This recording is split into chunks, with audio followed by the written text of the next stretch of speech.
Hi, everybody.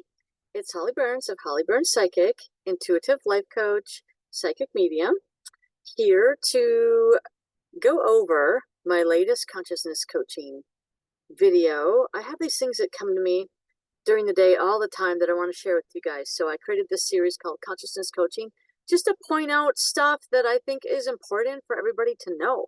We're down here on Earth doing Earth, and let's do it to the best of our ability, right? Okay, so number 6 is about connecting the dots between more than one lifetime and how that can affect you in this lifetime. And I have a few stories to tell you today of some cases that I've been working on or that I have heard about that I think will be of interest to you, and you'll get something out of it. So let's go ahead and go through those. The first one is one of my clients has a 4-year-old daughter that was having unexplained anxiety issues and safety issues, like acting like she didn't really feel safe. She was unusually upset when her mother would leave, and she was making unusual comments that were coming out of nowhere. And her mother's like, she has no reason to be acting like this. What do you think is going on? Do you think somebody's been affecting her behind the scenes somewhere that I don't know about? So she asked me about it in the reading. And the elders said that she didn't feel safe because she had a pattern in many of her past lives, her recent past lives, where she was always dying before the age of 10.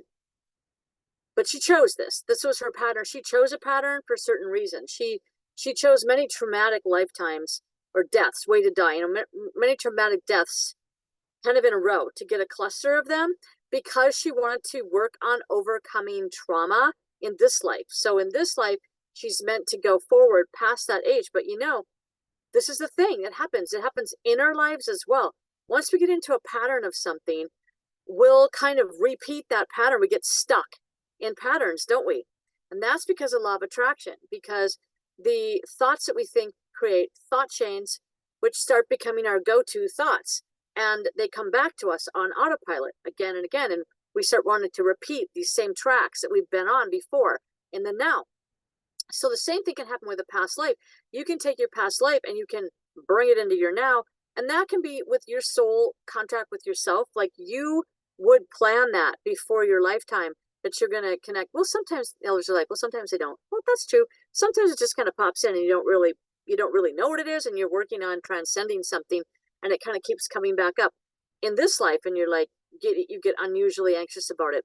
So yeah, you'll find that in one of the other stories I have to tell next. But so this one, the elders were like, yeah, she's died at between like the ages of 4 and 9, like in her last several lives. And so they were like, wow, okay, well, that would be one reason. And so they recommended that she just help her to know that she's safe, but not make a big deal out of it. So just kind of weave it into the daily conversation with her, just like, well, it's a good thing that you have such a nice, safe home, and it's a nice, safe bed to go to sleep in every night, and mom's here to keep you safe. That's my job, is to watch over you and make sure, like they had said, like, well, disciplining her, like, let's say she's doing something that is dangerous or something, then, the mom can take that opportunity to say, well, it's my job to keep you safe. And that's what I'm here for. So I don't care if you don't like it, because I'm here to make sure that what you do is going to keep you safe and healthy every day. Right.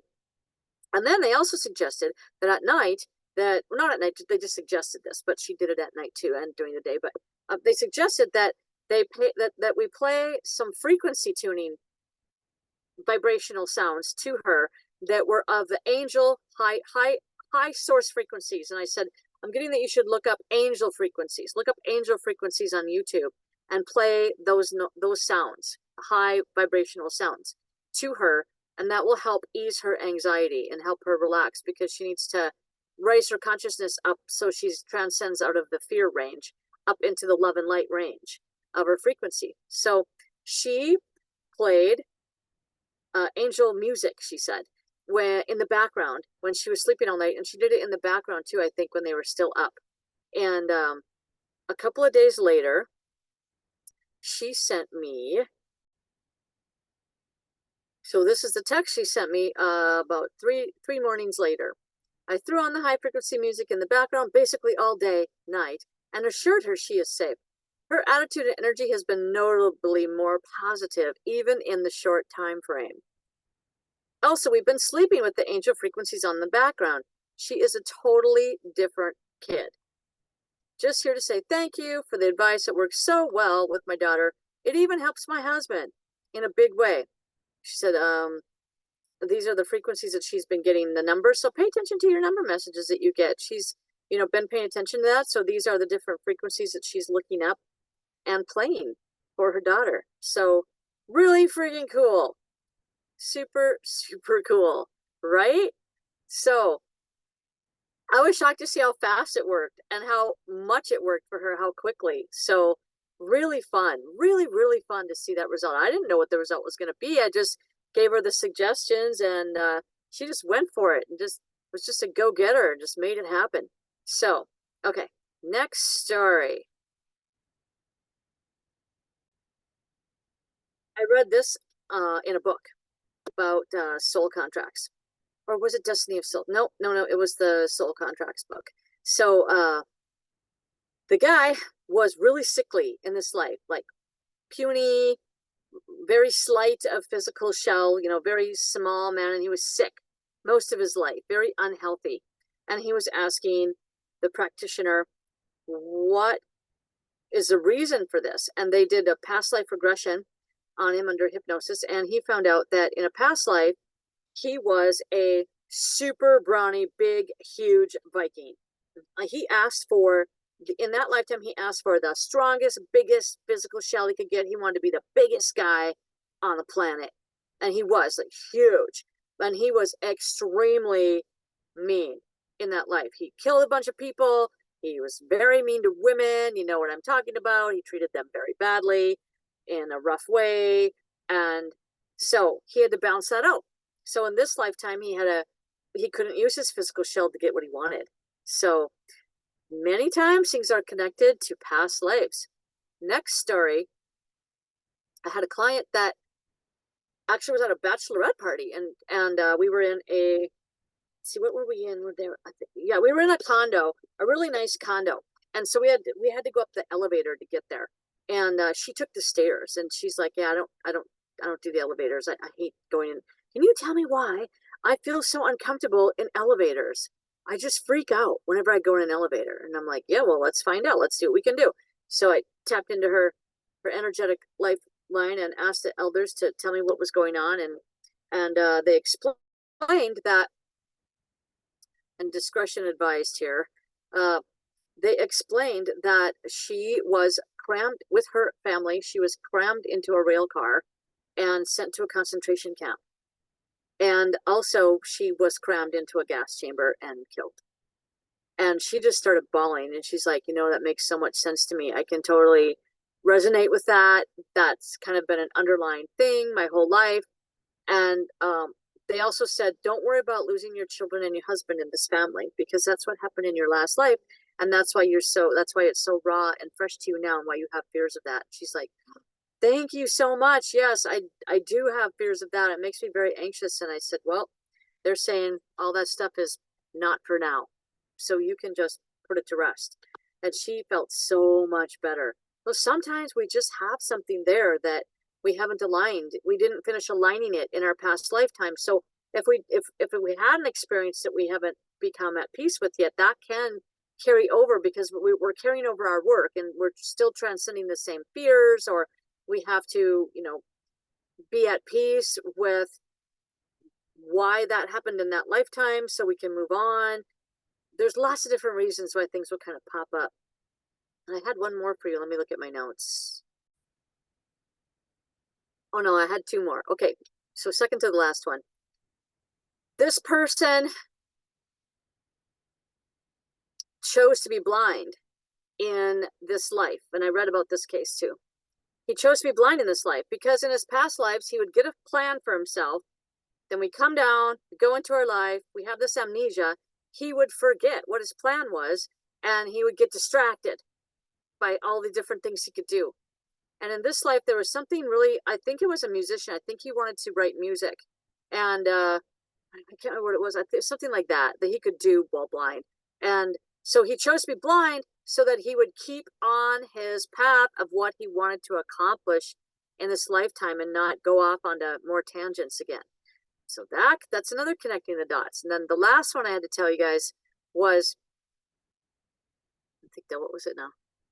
Hold on a minute. Oh yeah. Sometimes people, I just talked to a higher self of a young man. He is only 13 right now.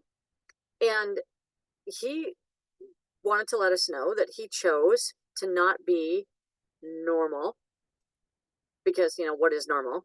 That's what Western society is deciding is normal. Maybe it's totally not normal in an African culture, out, you know, in one of those third world cultures that doesn't, you know, interact with modern world, but we're looking at Western American society normal here. And so he said he chose not to be normal because he's like, well, that is, first of all, it's way too easy. Like that. He's like, I don't come to Earth just to stick around and do easy lives. I come to Earth to get some stuff done and work on some stuff and really grow as a soul. So he chose to be very different personality wise because it made everything different perspective. He would see everything. He sees everything through different perspectives. We don't always choose. We don't always want to come here to be like everyone else. So, and he was connecting his lives together because he said, you know, in general, I don't come to Earth just to do simple life. So he's like a soul that likes to have complicated life. So that's just his soul personality, right? Because we have a real soul that resides for eternity, and we are temporarily in this lifetime in this physical shell. So the real higher soul is the one that does the choosing for our lifetimes. And he was saying, you know, that was just way too boring. And that made the mom feel so much better because she was really having a tough time with wondering if she has done a good enough job for him and if she provided a good enough life for him so far. And he was like, yeah, I picked you. Like, I wanted you specifically for my mother. You have been doing a wonderful job. So that just made everything feel so much more aligned. So it's really important sometimes to know the big picture to help you feel aligned. And that's what it's all about. We want to come down here and be able to transcend into the consciousness of pure love and light and enjoy the fruits of this earth to its fullest, right? So hopefully that helps you guys and you can maybe identify with some things going on in your lives. If you have any specific questions about something, you know, you can always look me up for a session. I can Zoom with you at any time. You can contact me through the comments in here, or you can find me on my Facebook page or my Instagram page or my website, all under Holly Burns Psychic. See you guys again soon.